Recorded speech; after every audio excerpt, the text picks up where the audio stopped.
hal yang ku pinta, menikmati bait-Mu Tuhan. Satu hal yang ku rindu, berdiam di dalam rumah-Mu. Satu hal yang ku pinta,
semuanya, puji Tuhan, kita kembali diberi kesempatan untuk kita dengar firman Tuhan.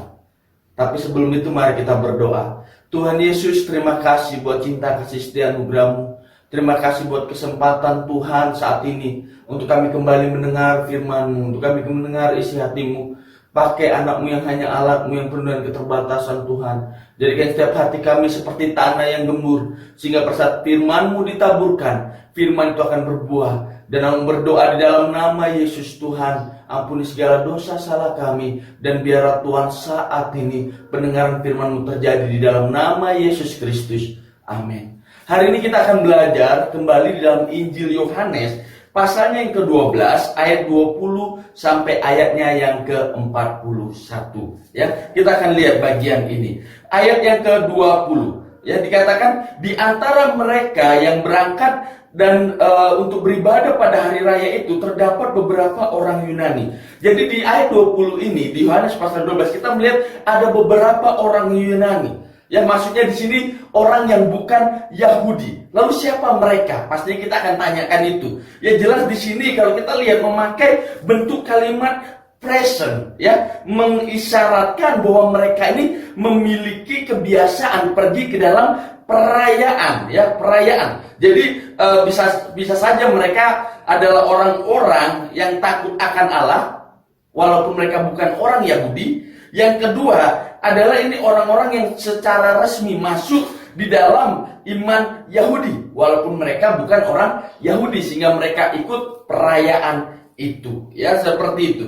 Tapi di sini menarik, bagi saya pribadi sangat menarik. Kenapa? Karena kalau kita lihat di sini ada orang yang bukan Yahudi yang mereka datang menanyakan tentang Yesus. Dikatakan beberapa orang Yahudi, ya, untuk beribadah. Jadi ada orang Yahudi yang datang untuk beribadah. Orang-orang yang takut akan Tuhan, ya, sangat menarik di sini.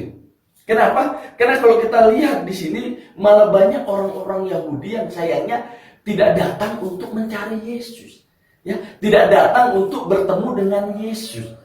Malah orang yang bukan Yahudi yang dikatakan di sini datang beribadah, dan kalau kita lihat nanti di ayat berikutnya mereka ingin bertemu dengan Yesus. Dan bukankah begitu hal yang sama kita lihat sekarang? Begitu banyak orang-orang yang lahir dari kecil sebagai orang Kristen, tetapi sayangnya mereka tidak mau datang bertemu dengan Yesus.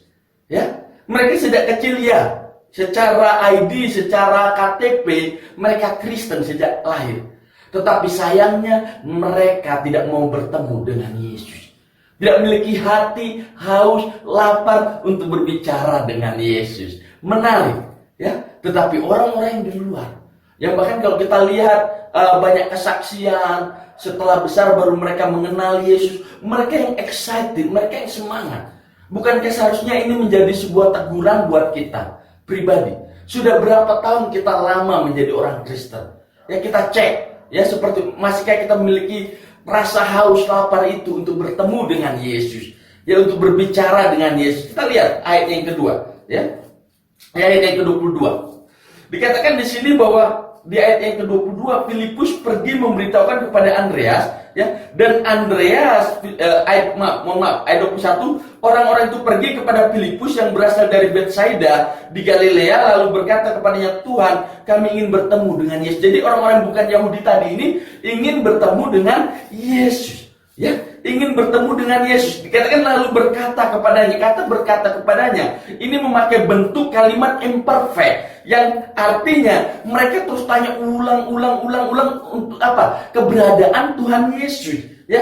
Kenapa? Karena dikatakan bahwa mereka menginginkan bicara pribadi dengan Yesus, ya. Mereka ingin berjumpa secara pribadi dengan Yesus. Jadi pada saat dikatakan di ayat 22 ingin bertanya, mereka bertanya, itu memakai kata imperfect yang artinya yang pertama bahwa mereka tanyakan ulang-ulang tentang keberadaan Yesus. Yang kedua, mereka ingin mencari, berbicara kepada Yesus secara pribadi, ya. Seperti yang saya katakan di ayat 20 tadi, sangat menyedihkan. Kenapa? Karena malah banyak orang Yahudi yang tidak mau berjumpa dan berbicara dengan Yesus. Tetapi orang di luar Yahudi, orang memiliki hati untuk berjumpa.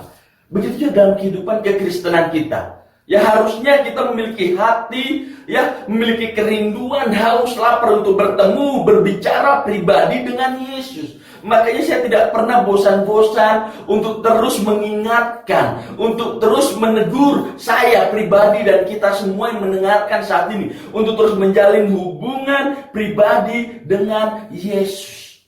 Karena itu sangat penting. Di dalam kekristenan, hubungan pribadi dengan Yesus sangatlah penting dalam kehidupan kita. Untuk apa? Untuk kita menggantungkan kehidupan kita. Untuk kita mau dipimpin oleh Roh Kudus untuk melangkah dalam kehidupan kita sehari-hari. Kenapa? Kita akan lihat lagi ke bawah. Ayat yang ke-23. Ya.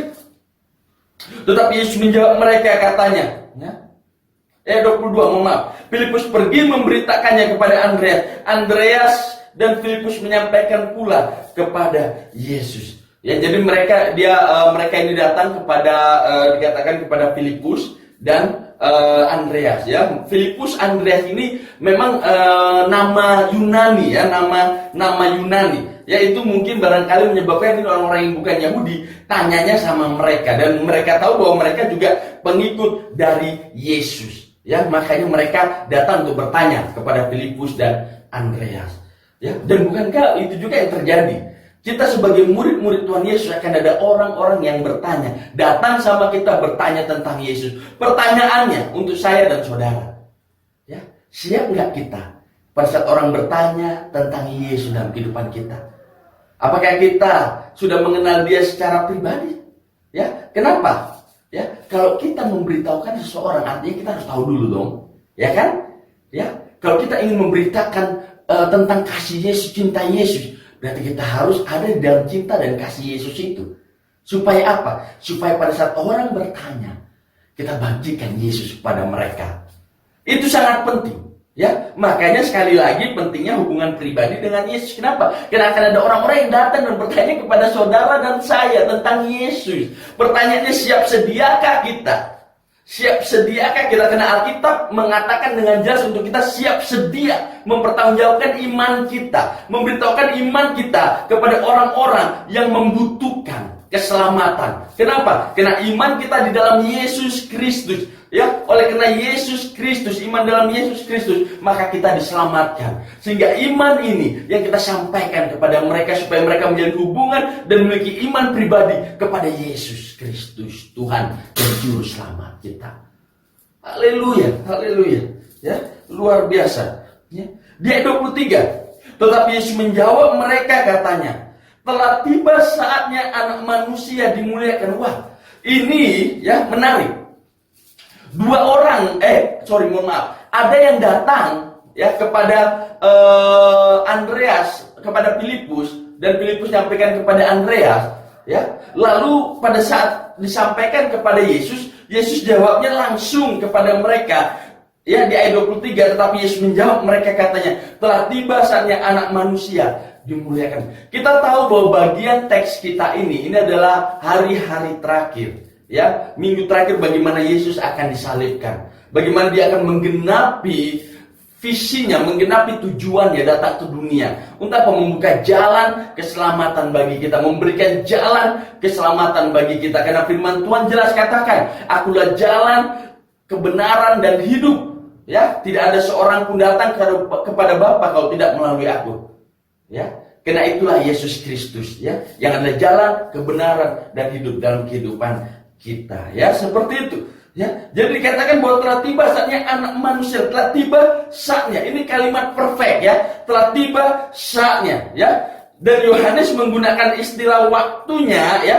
Ini untuk menunjuk kepada penyaliban dan kebangkitan sebagai peristiwa puncak dari misi Yesus datang ke dunia. Ya, jadi dikatakan telah tiba waktunya, ya. Itu adalah bahasa untuk mengarah kepada penyaliban Yesus Kristus. Apa yang akan terjadi kepadanya, bahwa Dia memang harus mati di atas kayu salib, bangkit dan naik ke surga. Ya, telah tiba waktunya, artinya penggenapan akan puncak dari misi Yesus, yaitu Dia mati di atas kayu salib. Ya, kita bisa lihat nanti di ayat 23, Yohanes 12 ayat 27 dan Yohanes 13 ayatnya yang ke-1 dan 32 dan kita akan lihat di Yohanes berikutnya. Ya, seperti itu. Kita akan lihat. Terus anak manusia, dikatakan bahwa di sini jelas bahwa tetapi jawabnya sepadanya telah tiba saatnya anak manusia dimuliakan. Anak manusia, ya. Ini adalah gelar yang menyebutkan Yesus, ya. Penyebutan Yesus akan dirinya sendiri, ya. Akan dirinya sendiri yang menggabungkan kedua sifatnya, yaitu manusia dan ilahi dan Allah, ya. Bahwa dia memang Allah, ya, yang menciptakan langit dan bumi menjadi manusia, ya, menjadi manusia. Dan ini sesuatu yang luar biasa kalau buat saya pribadi. Kenapa? Sesuatu yang luar biasa. Bayangkan Allah yang menciptakan langit dan bumi, Allah yang luar biasa mau menjadi manusia untuk saudara dan saya. Bukankah ini sesuatu yang luar biasa? Ya. Mungkin saudara berkata, mungkin di dalam pergumulan penderitaan saudara berkata, "Oh Tuhan gak bisa rasakan, beta sendirian. Tuhan, kenapa engkau tidak melihat dan tidak merasakan apa yang beta rasakan?" No, Yesus pernah datang ke dunia menjadi manusia. Allah yang menjadi manusia, mati di atas kayu salib, bangkit dan naik ke surga. Untuk siapa? Saudara dan saya. Dia tahu apapun yang saudara rasakan gumuli saat ini. Jadi saudara tidak pernah sendirian. Ibrani sendiri jelas katakan bahwa aku tidak pernah meninggalkan dan membiarkan engkau sendirian. Wow, ini luar biasa Tuhan kita Yesus Kristus, ya. Tuhan kita Yesus Kristus. Jadi sekali lagi, ya, anak manusia, dia Allah yang menjadi manusia. Luar biasa, ya. Dikatakan dimuliakan, bahwa telah tiba waktunya anak manusia dimuliakan, ya. Di sini kata dimuliakan ini sering menunjuk kepada kebangkitan, pada kematian dan kebangkitan dari Yesus. Kita bisa lihat itu di Yohanes 13 ayat 1, ya 32 dan seterusnya. Ya, kita akan lihat. Ya, sangat menarik nanti di pasal-pasal berikutnya bahwa memang Yesuslah Allah yang menjadi manusia. Luar biasa, ya. Ayatnya yang ke-24. Aku berkata kepadamu, sesungguhnya jikalau biji gandum tidak jatuh ke dalam tanah dan mati, ia tetap satu biji saja. Tetapi jika ia mati, ia akan menghasilkan banyak buah. Wow. Jadi di sini Yesus langsung pakai sebuah perumpamaan. Di sini katakan, sesungguhnya jikalau biji gandum tidak jatuh ke dalam tanah dan mati. Wow, ya, ini sebenarnya Yesus memakai kata bahasa fenomenologis. Apa itu, Kak? Ya, ini sebuah bahasa deskriptif, yaitu hal-hal yang bagaimana muncul pada 5 indera. Maksudnya apa? Ya, artinya kalau waktu Yesus bilang satu biji dapat menghasilkan banyak biji. Artinya, ya, oleh karena kematian Kristuslah nanti di atas kayu salib, maka iman percaya kita diteguhkan. Ya, bahwa dia mati bangkit untuk kita, dan banyak sekali yang percaya kepadanya. Keselamatan itu diberikan kepada semua orang. Kita buka dulu 1 Korintus 15 ayat yang ke-36. 1 Korintus 15 ayat yang ke-36. Ya. Saya akan bacakan buat kita semua. Firman Tuhan. Hai orang bodoh, apa yang kau sendiri taburkan tidak akan tumbuh dan hidup jika ia tidak mati dahulu. Artinya memang Yesus harus mati dulu di atas kayu salib, ya, dan bangkit untuk apa? Memberikan keselamatan kepada kita supaya semua orang bisa diselamatkan. Karena kematiannya membawa banyak orang kepada kehidupan yang sesungguhnya. Kematian Kristus membawa banyak orang kepada kehidupan yang sesungguhnya. Luar biasa, ya. Jadi memang, ya, kita harus sadari bahwa kematian dan kebangkitan Kristus memberikan kehidupan kekal kepada saudara dan saya. Ya, memberi kehidupan kepada saudara dan saya, kehidupan kekal. Ayat yang ke-25. Barang siapa mencintai nyawanya, ia akan kehilangan nyawanya. Tetapi barang siapa tidak mencintai nyawanya di dunia ini, ia memeliharanya untuk hidup yang kekal. Jadi barang siapa mencintai nyawanya, ya, ia akan kehilangan nyawa. Artinya barang siapa yang hanya mengandalkan kehidupannya sendiri, mementingkan kehidupannya sendiri, ya, karena di sini memakai kata bahasa Yunani psyche yang menunjuk pada hakikat dari kepribadian atau kekuatan hidup manusia. Jadi kalau orang hanya mengandalkan kehidupannya, kekuatannya sendiri untuk meraih keselamatan, tidak akan bisa. Ya, tidak akan pernah bisa. Ya, seperti itu. Tetapi dikatakan, tetapi orang yang tidak mencintai nyawanya, artinya dia tidak bergantung pada kekuatannya sendiri, ya tidak hanya mementingkan dirinya sendiri, tentang kehidupannya sendiri, tetapi melihat kepada Kristus, maka dia akan memperoleh hidup. Ya, karena tidak mencintai di sini ya sebuah perbandingan. Di dalam bahasa Ibrani itu sebuah perbandingan yang mencintai dirinya dan tidak mencintai. Artinya yang tidak bergantung kepada kekuatannya sendiri untuk meraih keselamatan itu apa? Akan memperoleh hidup. Ya, bahasa Yunani yang dipakai kata zoe itu digunakan secara konsisten oleh Yohanes untuk menuju pada yang pertama. Jadi orang yang tidak mencintai dirinya sendiri, artinya yang tidak bergantung ya kepada dirinya untuk memperoleh keselamatan itu, tetapi bergantung kepada Kristus, akan memperoleh hidup. Ya, hidup di sini menuju kepada apa? Kehidupan rohani, kehidupan kekal, kehidupan zaman yang baru di surga nanti, dan hidup kebangkitan. Ya, seperti itu. Dan itu hanya kita dapat di dalam Yesus Kristus saja. Ya, tidak ada yang lain di dalam Yesus Kristus saja. Ayat yang ke-26. Ya. Barang siapa melayani aku, ia harus mengikut aku, dan di mana aku berada, di situ pun pelayanku akan berada. Barang siapa melayani aku, ia akan dihormati Bapa. Jadi kata barang siapa, jadi setiap orang ya yang melakukannya, barang siapa, setiap orang yang melakukannya, ya dikatakan seperti itu. Barang siapa melayani aku, itu melakukan apa? Melayani ya Yesus. Melayani Yesus ini lebih ke apa? Mengarah kepada pertumbuhan rohani atau ketekunan di dalam Kristus. Seperti Yohanes 15, ya. Dikatakan bahwa tinggallah di dalam aku dan aku di dalam kamu, dan kamu akan berbuah, ya. Melekat pada pokok anggur yang benar, yaitu Yesus Kristus. Ya, seperti itu, ya.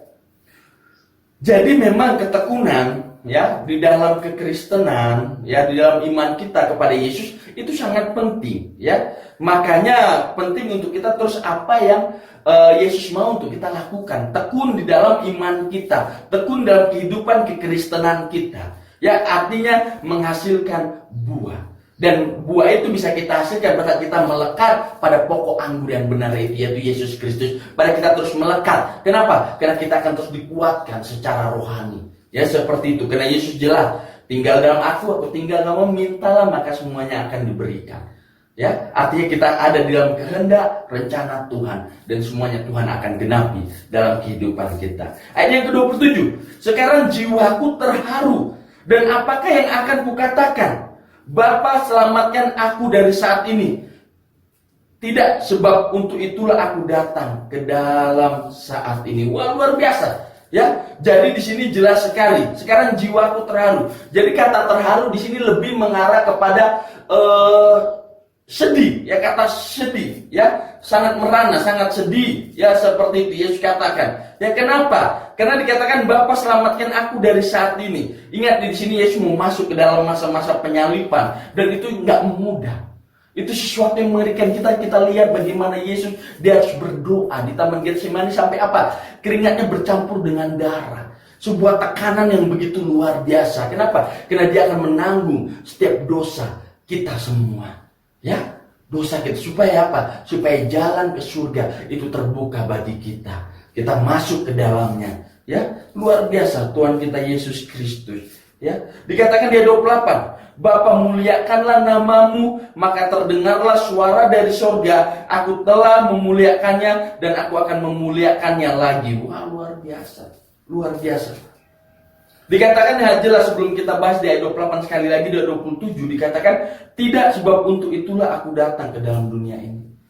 Ini saya teringat sekali dengan doa Yesus Kristus di Taman Getsemani. Ya dia bilang seperti ini, Tuhan, kalau bisa cawan ini lalu daripadaku. Cawan berbicara tentang apa yang Yesus akan alami di atas kayu salib, penderitaan yang dia akan alami, kematiannya yang akan terjadi. Ya, dan itu tidak mudah. Tetapi apa yang Yesus katakan, tapi kehendak mulai terjadi. Karena Yesus sudah confirm di sini sebelumnya bahwa tidak, bahwa untuk inilah aku datang ke dalam saat ini. Ya, jadi karena Yesus tahu bahwa kedatangannya ke dunia, ya untuk mati, bangkit, naik ke surga buat saudara dan saya, sehingga kita tidak perlu mengalami kematian kekal, supaya kita tidak perlu mengalami penghukuman di dalam neraka. Dan itu sudah diberikan kepada saudara dan saya. Itu sudah disediakan buat saudara dan saya oleh pekerjaan sempurna Yesus Tuhan kita. Ya. Jadi kalau saudara saat ini yang masih ragu, saudara bilang saudara orang percaya, orang Kristen, tetapi saudara mungkin masih ragu akan keselamatan itu. Mungkin saudara, oh kak, beta masih buat ini, beta masih buat itu, beta nggak yakin, beta masuk surga kosong deh. No, percayalah bahwa Yesus kita, Tuhan kita, sudah melakukan lebih dari cukup. Ya, semuanya sudah lakukan. Untuk apa? Untuk keselamatan saudara dan saya. Jadi yakin, ya percaya, terima dia sebagai Tuhan Juru Selamat secara pribadi. Ya, taruh iman saudara ke dalam Yesus Kristus saja. Wow. Ayat 28 tadi dikatakan, maka terdengarlah suara dari sorga. Ya, muliakanlah namamu di dalam aku. Ya, jelas sekali. Muliakanlah namamu. Ya, muliakanlah namamu. Ya. Jadi jelas di sini ya, kalau kita lihat ya, ini menunjuk pada kemuliaan yang sudah ada bahkan sebelumnya, pernyataan Yesus tentang Bapa, penyaliban dan kebangkitan Yesus, semuanya kemuliaan. Ya, karena suara itu dari sorga ya. Jadi para rabi itu menyebutnya, kalau ada suara dari sorga itu menyebutnya kata bad call. Ya, sejak dari zaman Maleaki belum ada lagi suara nubuatan di Israel seperti itu. Jadi kalau kita lihat memang di sini kehendak Allah memang diteguhkan, ya. Peneguhan ini harus dilakukan melalui suatu suara dari surga. Bahkan kitab Injil sendiri mencatat ada 3 kali ya, kalau saya tidak salah, ya ada 3 kali ya semasa Yesus itu Bapa berbicara dari surga. Yang pertama waktu pembaptisan Yesus Kristus sudah jelas ya di dalam Matius 3 ayat 17. Yang kedua kita lihat pada saat Yesus dimuliakan dalam Matius 17 ayat 5, dan ayat yang kita baca barusan bagaimana suara dari surga itu ada keluar. Ya, kalau sekarang untuk kita meneguhkan apa yang Tuhan mau, ya suara Tuhan, nubuatan, ya semuanya, ya kita nggak perlu dengar langsung Tuhan berbicara ya, karena kalau Tuhan langsung berbicara itu, pasti ngeri sekali, ya. Lalu bagaimana Tuhan meneguhkan, bagaimana Tuhan berbicara kepada saudara dan saya? Yang pasti, yang jelas melalui firman-Nya yang sudah ada bersama saudara. Saudara bisa Alkitab dalam bentuk buku, Alkitab dalam bentuk aplikasi, sudah ada semua. Dan itu disediakan semua bagi saudara dan saya untuk apa? Untuk kita tinggal diam di dalam Kristus. Supaya iman kita bertumbuh, supaya kita tahu apa yang harus dilakukan dan apa yang tidak harus dilakukan di dalam firman Tuhan. Semua ada di sini. Ya, pertanyaannya saudara apakan firman Tuhan? Saudara apakan Alkitab yang ada bersama saudara? Apakah saudara hanya biarkan dia duduk di lemari, meja saudara, atau dimanapun saudara biasa letakkan Alkitab, atau di HP saudaranya saudara taruh aja sebagai pajangan aplikasi Alkitab di sana, atau saudara baca, baik yang Alkitab secara buku atau aplikasi, saudara baca posonde, itu menentukan kehidupan rohani saudara, ya seperti itu. Ayat yang ke-29, orang banyak yang berdiri di situ dan mendengarkan berkata, wah, itu bunyi guntur. Ada pula yang berkata seorang malaikat telah berbicara dengan dia. Jadi orang yang banyak berdiri di situ mendengarkan, ya. Jadi ada dua penafsiran di sini, ya. Kita lihat, yang satu bilang itu suara guntur, yang satu bilang itu hanya malaikat yang berbicara, ya, seperti itu. Tetapi di sini jelas bahwa Allah lah yang berbicara. Karena bahkan di Perjanjian Lama Allah berbicara melewati guntur. Ya, ini digunakan untuk Perjanjian Lama juga, 2 Samuel 22 ayat 14. Ayub 37 ayat 4, Mazmur 29 ayat yang ketiga, banyak hal, ya. Terus yang kedua, ya, malaikat berbicara kepadanya, Tuhan Yesus berbicara, ya, Tuhan berbicara juga. Kita lihat kasus bagaimana waktu Saulus, ya, ingin pergi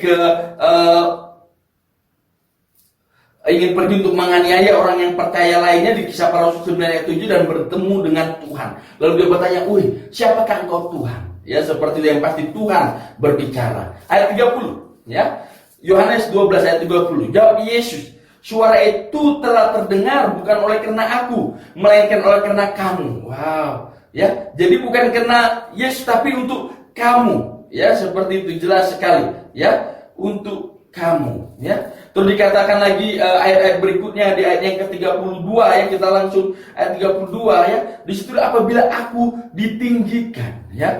Apabila aku ditinggikan. Wah, kata ini bisa berarti yang pertama waktu Yesus yang pertama itu diangkat, Yohanes 3:14, yang kedua itu disalibkan ya, Yohanes 8:28, atau ditinggikan ya di Kisah Rasul 22 ayat 3 ya, seperti itu. Atau bahkan di Filipi 2 ayat 9 ya.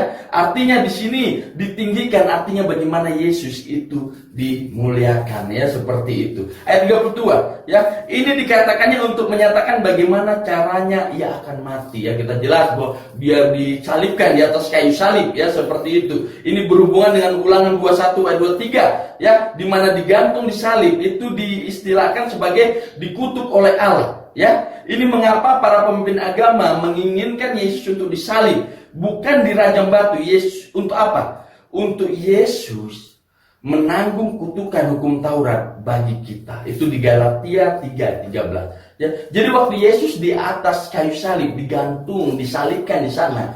Ya, itu bukan yang sekedar dia lakukan di sana supaya firman Tuhan digenapi, supaya kutuk hukum Taurat. Kenapa? Karena kita manusia tidak bisa memenuhi hukum Taurat semua. Ya, dilanggar satu, gagal semua hukum. Ya, saudara mau coba berapa kali juga nggak akan bisa. Lalu apa fungsinya hukum Taurat? Fungsinya hukum Taurat untuk mengarahkan saudara dan saya kepada Kristus. Untuk mengarahkan saudara kepada Kristus. Contoh, saudara kotor-kotor, yang main lumpur. Lalu saudara pergi ke cermin. Apakah cermin itu bisa bersihkan kotoran di muka saudara? Sudah tatap cermin, tidak bisa. Apa fungsi cermin itu? Untuk menunjukkan di mana daerah yang kotor, supaya tangan kita ini bisa ambil air, basuh kok bersih. Sama, ya, hukum Taurat itu sebagai cermin untuk kita melihat bahwa kita orang berdosa yang tidak mampu memenuhi standar Allah dan mengarahkan kita kepada Kristus yang sudah menggenapi hukum Taurat, ya, yang menanggung kutuk hukum Taurat. Yang harusnya kita neraka, sorga. Kenapa? Yesus yang sudah mati bagi saudara dan saya. Ya, seperti itu. Ayat 34. Lalu jawab orang banyak itu, kami telah mendengar dari hukum Taurat bahwa Mesias tetap hidup selama-lamanya. Bagaimana mungkin engkau mengatakan bahwa anak manusia harus ditinggikan? Siapa anak manusia ini? Yesus anak manusia itu. Banyak ini dipertanyakan juga banyak orang. Ya, sangat sedih sekali saya. Siapa juru selamat yang benar? Siapa Allah yang benar? Ya, memang banyak sekali agama. Makanya ingin katakan agama tidak menyelamatkan. Jangan terlalu bangga dengan agama saudara, apapun itu. Karena yang menyelamatkan saudara dan saya bukan agama, iman di dalam Kristus Yesus yang sudah mati, bangkit, naik ke surga untuk saudara dan saya. Itu yang menyelamatkan. Ya. Ayat ke-35 sampai 36. Kata Yesus kepada mereka, hanya sedikit waktu lagi terang ada di antara kamu. Selama terang itu ada padamu, percayalah kepadanya, supaya kegelapan jangan menguasai kamu. Barang siapa berjalan dalam kegelapan, ia tidak tahu kemana lagi ia pergi. Percayalah kepada terang itu. Selama terang itu ada padamu, supaya kamu menjadi anak terang. Sesudah berkata demikian, Yesus pergi bersembunyi di antara mereka. Percaya kepada Yesus, maka kamu akan menjadi anak terang, menjadi anak-anak Allah. Karena barang siapa yang percaya diberi kuasa menjadi anak-anak Allah. Yohanes 1 ayat ke-12. Ya. Percaya kepada Yesus. Mungkin beberapa di antara saudara atau bahkan saya saat ini kita sedang kebingungan atau berjalan dalam kegelapan, berjalan dalam hal yang seharusnya kita tidak lakukan. Bertobat kembali kepada Kristus. Ya, percaya kepadanya secara pribadi. Dan sudah menjadi anak-anak Allah, menjadi anak-anak terang. Ya. Ayat 37.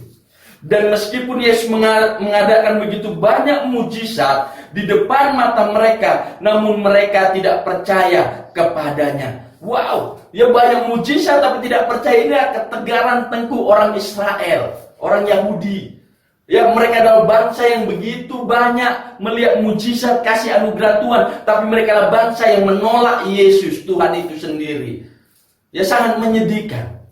Beberapa orang Kristen kita lihat juga orang percaya bagaimana begitu banyak melihat mujizat, begitu banyak melihat pertolongan Tuhan, tapi susah sekali untuk percaya kepadanya. Ya, hanya mau mujizatnya saja, hanya mau pertolongannya saja, tapi tidak mau pribadinya. Itu sangat menyedihkan. Apakah saudara dan saya juga termasuk orang yang seperti itu? Hanya kalau diberkati saya datang kepada Yesus. Tidak diberkati atau ada masalah, saudara tidak mau datang kepada Yesus. No. Kondisi apapun saudara dan saya datang kepada Yesus. Ya, datang kepada Yesus. 38-39.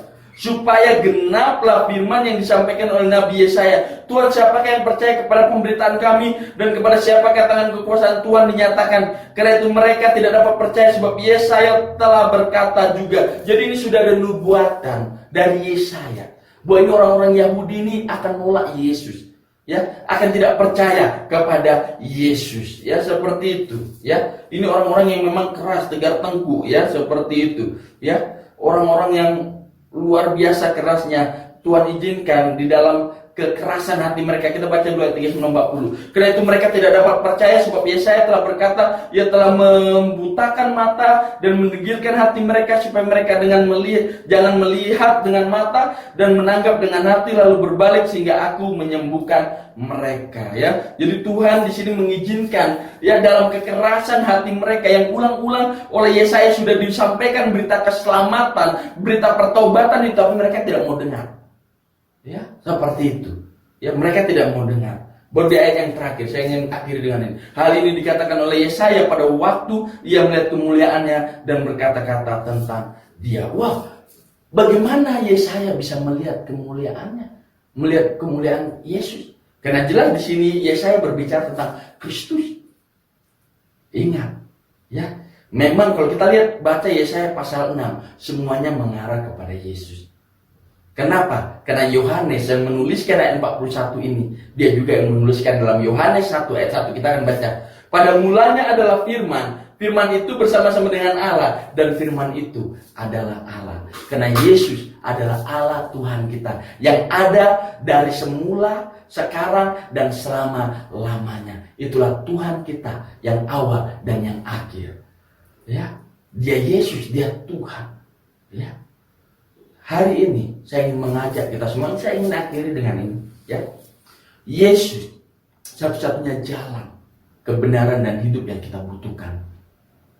Agama saudara tidak bisa menyelamatkan saudara, karena keselamatan itu hanya ada di dalam Yesus Kristus. Mungkin ada beberapa yang saat ini ada dalam hidup dalam ketakutan, ada dalam hidup di dalam kegagalan, ada hidup di dalam ketidakberdayaan. Datang kepada Yesus. Dia sudah berikan hidupnya untuk saudara dan saya. Untuk apa? Supaya kita memperoleh kemenangan dalam hidup, supaya kita memperoleh tujuan dalam hidup. Itu apa? Surga, tujuan kita. Untuk kita memberitakan iman keselamatan, Injil, kabar baik itu kepada orang yang membutuhkan. Ingat, kita sudah diselamatkan. Kita sudah percaya dalam Kristus Yesus. Tapi pada saat kita percaya dalam Yesus Kristus, bukan kita lagi yang hidup, tetapi dia yang hidup dalam kita. Untuk apa? Untuk kita melayani dia. Karena firman Tuhan jelas, barang siapa melayani aku. Melayani siapa? Yesus. Do you or do I? Apakah saudara dan saya saat ini melayani Yesus? Atau hanya kita melayani diri kita sendiri? Stop. Layanilah Yesus Kristus. Karena tujuan hidup kita surga. Bukan di dunia ini. Karena di dunia ini kita hanya menumpang. Karena hidup kita yang sesungguhnya ada di sorga sana, bersama dengan Tuhan kita, Yesus Kristus, Juru Selamat kita. Haleluya. Mari kita berdoa. Tuhan, terima kasih buat waktu ini. Puji syukur hormat hanya bagimu. Dalam nama Yesus.